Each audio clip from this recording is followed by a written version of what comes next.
All right, so my name is Michelle Bellon. I'm the Senior Director of Integrated Marketing at Rescue, and I am excited to talk to all of you today, both the technology leaders and the public health leaders, because that's what we do at Rescue, is try to bring these people together. And so it's so cool to see you all sitting next to each other, and we'll jump right in. So today I'm going to be talking about social media and digital placements and how they can help you achieve your goals for behavior change. So all of the campaigns I'm going to be talking about are within that norm change pathway, and they're all with teens, young adults, and they deal with tobacco prevention. So I wanted to narrow my scope a little bit, even though we do work all across these topics and these audiences, so that you have a good idea of what it is that we do. So when people start thinking of a digital campaign, oftentimes they think of the first couple things that come to their mind. So we have a general health message. So this one is tobacco's not good for you. It's addictive. It kills you. There's so many different reasons why tobacco isn't good. And so you have a general health message, and then you want to communicate it in all the ways that you have available to you digitally. So you've got your website, you've got email, you've got a Facebook page. And the key thing here is I think a lot of people forget that it's not just about blasting out one-way communication, it's about that interaction that you have. And so I think sometimes people tailor all the content, they get it all right, and then they just put it out there and then hope that people like it and they scoop it up and they watch it and they consume it, but they're not thinking as much about that two-way interaction. And when I look at these types of campaigns, I think you can do so much more. So your dreams don't let your dreams just be dreams. You can really go out and achieve more than just that. And so when we look at a digital campaign, there's quite a few other components, and I'm only going to really be talking about one of them, but I wanted to show you the broad spectrum of what we look at. So you'll see the first step is it's a tailored health message. It's very specific, and Jeff and many of our other speakers have talked quite a bit about the importance of tailoring content for your audience. You'll see that the website, email, even your Facebook page is in here, and it's still really important, but the difference here is that you're using it as a two-way communication channel. You're not just putting together a message and blasting it to anyone that will listen to you. You're thinking about what it is, you're targeting it to the right audience, and you're developing the content designed for interaction. And so you'll see interactive social media is included. Facebook is absolutely part of that. But the way that content is developed for Facebook to get a response, it's not just about a campaign update, it's about getting people to respond to your content. And that's the part that we're going to dive in the deepest with today. A lot of our other speakers have also talked about the importance of mobile, so I don't need to go into that all that much. Paid digital media is also really important to make sure that you're capturing people and you're driving them to your website or your other digital properties so that you can have those engaging experiences. And then finally, amplifying events is another important digital initiative. So an event is something that's happening on the ground. I think oftentimes people kind of see them as disconnected, but for us, events and social media are intimately connected, and you're taking those personal communication that's happening on the ground, and you're making sure that people can see them in a digital environment as well. So again, I want to emphasize the importance of the two-way communication and the way that that is all tied in to the way that we do our work. So the first step is to find your target audience. So if you want to reach at-risk teens, they don't necessarily look like this, they look like this. So Jeff kind of took you through some of the peer crowds that we work with, and these are three of the teen peer crowds we work with: alternative, country, and hip hop. And this is where you will find them. So I'm sure you see a lot of logos and artists that you don't necessarily recognize. One of our speakers just talked about this, and this is something that we run into a lot too. And so when you're looking for a general market campaign, the first thing that you're going to think of is, 17 magazine and teenagers are watching MTV and all these other things. You're not seeing any of this in the way that we plan media.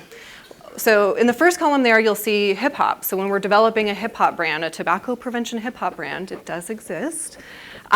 You're seeing people like Big Crit, that's an artist in the hip hop community that is very popular with the people we're trying to reach. You're also seeing .piff, it's a mixtape website that people are listening to music on. You're also seeing the Nene dance, as you may be familiar now that it has been popularized into general market culture. And then an alternative, you're seeing a completely different set of interests and publications. So an alternative teen might be reading something in the alternative press.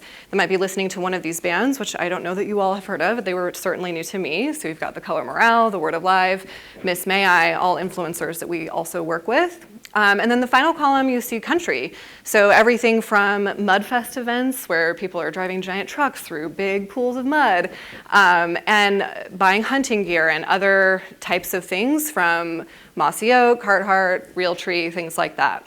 So you'll see that not only are these very different from the way that you would target a general market campaign, but they're also very different from each other. So hip hop and alternative don't necessarily have all that much in common as well. So now you know who your audience is. So you're trying to reach hip hop, alternative, country, teens, respectively. You know how to find them because you've done the research, you've talked to the cultural experts, you understand who is influential and what the best brand partnerships would be for each audience. The next part is tailoring your message. So this is something we've also talked about a lot, and I'm going to walk you through a couple examples. So this is an example of when the message is not targeted nor tailored. And this is an example of some social media content that is not designed for that two-way interaction that I talked about. It's designed to communicate a health message. So you've got a group of smiling teenagers. They look like they're in an athletic environment. It says, tobacco is bad for your health. Choose to be tobacco-free. So it communicated the message. It did not emphasize engagement. You're not going to be reaching these hip-hop alternative country teens with this type of message. And so what we are looking at is we have a bunch of these mixed values. Teenagers are very diverse. They're not a one-size-fits-all type of beast. They have a lot of different values. And you put them into a segmentation model to truly understand what they do value. And what you get on the other side is a set of clear and distinct values that varies quite a bit between what we call peer crowds, which is hip-hop teens, alternative teens, country teens. And this is what we found. So this is a summary of a bunch of different research that we've done in multiple states across the country over the years. So we have all the values kind of listed there in the first column. And whether the teens that affiliate with each peer crowd agree with that statement, disagree with this statement, or react neutral to that statement. And so you can see there's a huge variation here. When you're looking at a hip hop teenager, they value things like trying new things, trying to be famous, using their clothing to express themselves. When you look at an alternative teenager, they don't agree that companies should be able to do whatever they want. And so a lot of industry type messaging could work when you're thinking about pairing a cultural value with a health-related message. You also see that they still use clothes to express themselves, but I'm sure you know from what you know about hip hop and alternative teenagers, the way that a hip hop teenager is expressing themselves with clothing is very, very different from the way that an alternative teen would be doing the same thing. And country teens don't agree with many of the same things that hip hop and alternative teens value. They value having corporations having the freedom to be able to do what they want. They also consider themselves more religious, and those are all things that we're incorporating into our content approach when we're thinking about connecting a health message to a core value of our audience. The content must align with the cultural values of your audience. We're not just talking about general teenagers, we're talking about deep cultural connections. So the first step of that is actually to do lifestyle content, to not talk about tobacco, to not talk about whatever it is that you're trying to communicate. Because essentially what you're trying to do is affiliate with them on a cultural value level. So if you walk up to someone that you've never met before and you say, hi, my name is Michelle, you shouldn't smoke, and these are all the reasons why. It's like, oh goodness, nice to meet you, Michelle. You seem very passionate about tobacco. But if you walk up and it's, hi, Michelle, I'm Michelle, I have all these different interests, this is what's important to me. I'm religious. I think that companies should be able to do what they want. And by the way, I don't smoke. That's a much more organic interaction than blasting a message 100% of the time. And so this is an example of some lifestyle content. There's quite a few examples that I could pick, but this is one of my favorites. So this is a meme that we posted on one of our brand's Facebook pages. It says, if the mud ain't flying, you ain't trying. And it's got a picture of a giant truck going through a mud puddle. In the background, there's a huge crowd. People are waving American flags. It feels very culturally authentic to the country peer crowd. And all the post copy says is, ain't that the truth? And you can see, or maybe you can if you're in the back of the room, that this post got over 4,000 likes. We didn't put a single cent behind it. This is a state effort. It's a very small campaign. The audience is relatively small. And to get 4,000 likes, almost 600 shares on a piece of content like that is a big deal. And so you might be saying, but you're not talking about tobacco, and that's okay. What you're doing is you're showing the audience that you care about tobacco, but you also care about the things that they care about, and that gives the most at-risk people a reason to follow your channel. There's no reason why some kid who's dipping all day long is going to want to follow a tobacco prevention brand, but if you give them a reason to think that you're interesting, and then you also sometimes talk about tobacco, it makes a much more compelling case. So just as an example, this was 19 times as much of an engagement on an average post comparing to its own brand. So that's a significant amount of engagement. And so then it's important to target and tailor your message, and then this is what you will get. So this one says, building up your truck is hard work, but that's all right. The fun you'll have ripping it down with your truck is worth it. But spending $1,000 a year on tobacco, definitely not worth it. This is tailored for a country audience, and they're the ones that are going to respond to it. Even though this one does talk about tobacco, you're still getting over 1,000 likes, lots of shares, lots of conversations happening with that content. And so when you're able to find the messaging that resonates, you find your audience, you find where they are, and then you find the content that you need to communicate that with them, this is what you'll get. So you'll get more clicks and interest in your campaigns. We got 3,000 clicks on this album for an EDM audience. You'll get more video views, over 800,000 video views on this particular video about for LGBT young adults, and that was with no ad spend whatsoever. You'll get more positive sentiment. This might be a little small to read in the back, but you'll get more positive than negative comments on social media. I know a lot of people in public health are sometimes anxious, like what are people gonna say? What if they don't like the campaign? And when you're able to really affiliate with those cultural values, you skip over that step a little bit. And you're able to shift the conversation, which is a really important element too. So this is something that we see all the time. Someone says, don't you know that Virginia was born and raised on tobacco? What about the farmers that have been or will be put out of work? And they're talking a little, kind of questioning some of the messaging that we're communicating. And then we're able to cite our sources, explain our perspective, and we actually get an apology. So first I wanna say, I'm sorry for coming off bad and negative. They explain a little bit more about their perspective, which really allows us to level with the audience and understand where it is they're coming from. They can understand where we're coming from, and you're aligning with them at that deeper level. And you also get more organic influencer engagement. So this is a hipster campaign that we've done where we have hipsters submit art, and they're able to interpret the tobacco message in a way that's personal to them, and then communicate that to other hipsters that they relate to. And so this is a really important element as well. Not only are they submitting their own art pieces, but they're also promoting them as influencers.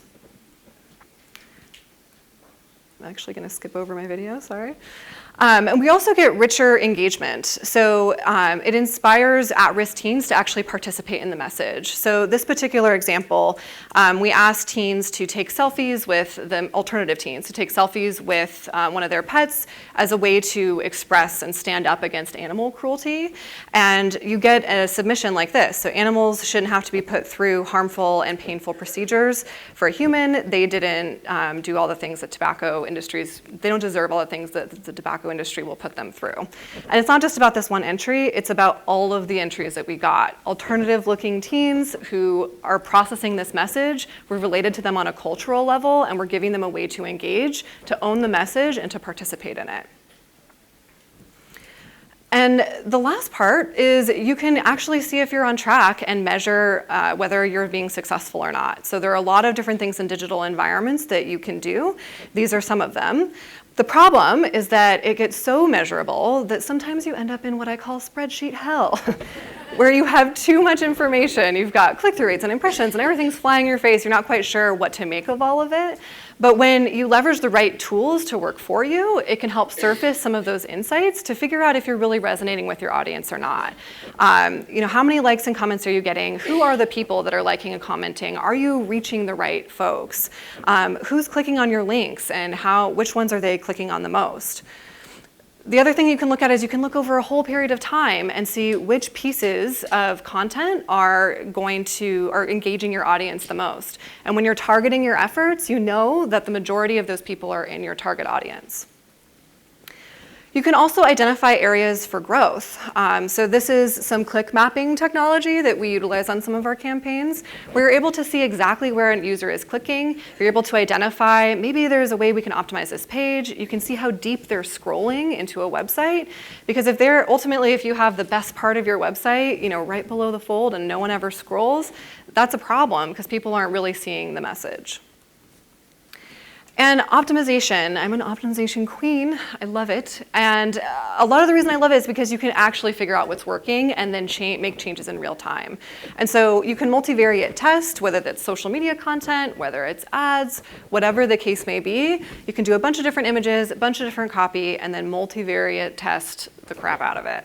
You can figure out what's working, what's not, and then you just turn off the stuff that's not working. You cycle that feedback back to your creative team and you learn from that. So you're able to develop messaging that's really going to resonate. So it is more work up front. So you have to find who your audience is. We have an entire research team that figures out what kind of teenagers are in an environment and which ones are most at risk for using tobacco. Once you find them, you have to figure out how to reach them. So you're digging into all this cultural expertise, these brands and these influencers that you may have never heard of. It's a lot of work to try to figure out how to find these bands in this little local venue that all these alternative teenagers are just going nuts over. And then after you do that, it's difficult to put together content that is going to resonate with those kids. And so it is absolutely more work up front, but it pays off and you can totally do it. So Michelle Obama, I'm not saying she definitely sponsors this, but she loves to dance.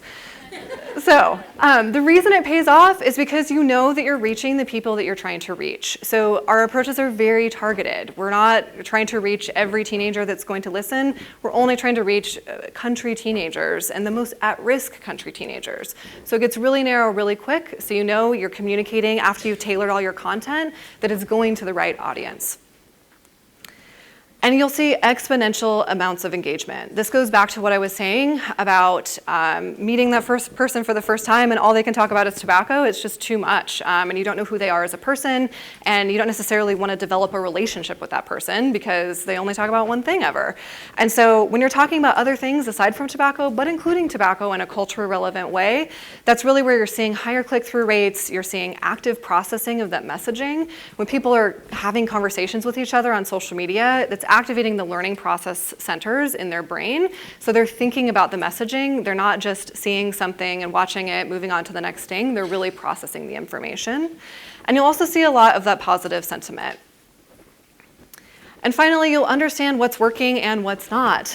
So if something's not working, you can stop it right there. That's not something you can necessarily do in traditional, but something that you have the capability to do for digital, and something that you should do. So although it's more work up front, it definitely pays off. And when we do our research evaluations, we see tobacco rates go down.